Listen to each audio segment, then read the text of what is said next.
stage. He's better dressed than Adam Reamer. Sorry, Adam. He performs all over. He hasn't been here in a minute, so we miss him. We love him. Please give a round of applause for David Salnave, everybody.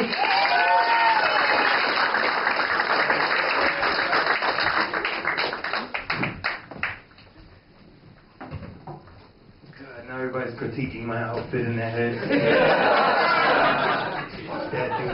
Fucking best. How's everybody doing? Waitresses taking care of you? Yeah. Let me know. I beat them after the show. Alright.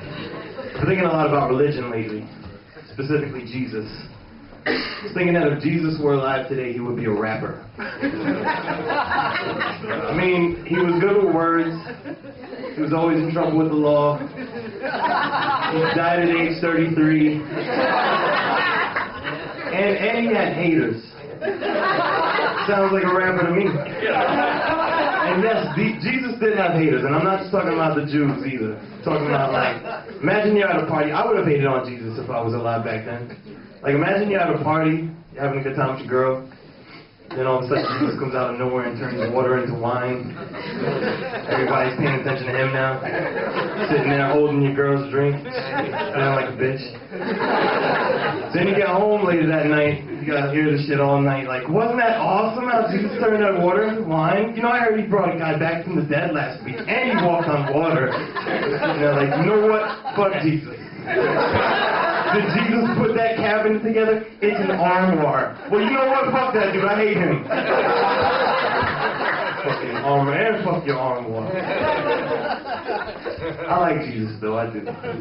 I would have hated on him, but I like him. I think a job I would have liked to have was to be Jesus' agent. Imagine, you 10% of all that merchandising, and you get to go to heaven. Sweet. What other job has that perk? Tell me. I was also thinking about the Virgin Mary. Might as well keep going. I'm going to hell already. Thinking about how they call her the Virgin Mary. She's like the only person in the world that you call the Virgin. And it's only because she was hot. Like, you look at the picture and she looks like Selma Hayek, and you're like, she's a virgin? I totally would have done her. I don't understand how she was a virgin. If you look at that picture and it looks like Rosie O'Donnell or something, then you're sitting there like, well, of course. Stands to reason that she was. I mean, you know, if she was looked like Rosie O'Donnell, you'd just be like, well, I don't know how God impregnated that. Strong liquor that he was drinking. Way to take one for the team, guys. And you wouldn't call her the Virgin. You don't call ugly people the Virgin. You call them hags. You would call her the Hag Mary. That's what history would remember her as. I think that's my idea of terrorist hell. Instead of 72 virgins, it's just 72 hags that couldn't get laid. Sitting there like, I blew myself up for this. Bullshit, I wish I could blow myself up again. Alright, enough about religion. Lighten things up around here. Talk about beating people's kids. Show of hands, how many people have kids? Oh, we have one back there, one. She hates everybody in the room. Oh, fuck these young people. Chris, would you let me beat your kids? No. Ah, see? Terrible, terrible. This is what's wrong with the world today. We should be allowed to beat other people's kids, especially in New York. We have to deal with people all the time. We're all close together. We should be able to, I should be able to beat your kid, man. If I were president, if I were Obama, it would be legal for me to beat your child. 20 years ago, it was cool. Like, the way I was raised, my father made me believe that not only was there a laundry list of things that he could legally murder me for, like I'm sure he could be in court one day after murdering me and be like, Your Honor, I specifically told him not to touch my chia pet. Sorry. Got a little carried away, but I told him not to touch the chia pet.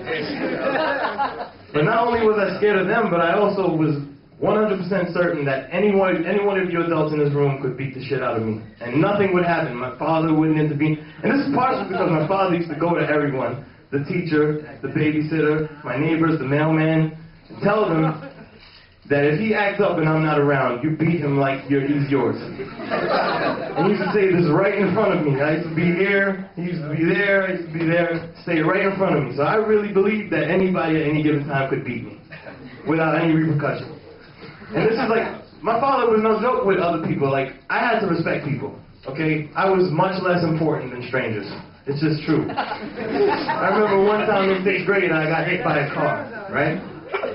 So I got hit. I got flying up into the air, into the light pole. Paramedics had to come. So the ambulance takes me home, and the lady who hit me followed the ambulance so she could apologize to my father. So she gets out the car, I get out the ambulance. My father comes running out like, "Are you okay?" Except he wasn't talking to me, he was talking to the lady who hit me. She was over there limping. Apparently she had hurt her ankle and she was trying to stop from not fucking killing me. So he asked her if she's okay and tells me to go inside. And not just go inside, but like, to go inside like you're about to get your ass whooped, go away from me in the room. Ladies apologize. It's like, ma'am, it's okay. You just hit him with a car. It's not a big deal. The important thing is, how are you? And I got a beating that day. Not 1 hour after I got hit by a car, I got a beating. It's just messed up, if you ask me. But back in the day, I'm telling you, you could do that. Like today, you know, you can't do shit to kids. Kids are like little mini mafia bosses. You can't. Untouchable. I'm gonna end on this. I was in the supermarket the other day, in the parking lot, and I cut somebody off. I took their parking spot. I felt bad at first, because I didn't realize it. I was in a rush, just trying to get, you know, in and out of the supermarket. So after I got out the car, the guy was honking me. He's like, "Excuse me, hey buddy, about to park there, pal." Now I was gonna move, because I felt bad. But then after he said that, I was like, what the fuck? This dude is insulting me with friendly terms. Can't move for this guy. I'm just not compelled to move unless he curses me out. I'm sorry. I don't understand how people don't curse. It's like a friend I used to work with who was a devout Christian. He couldn't curse.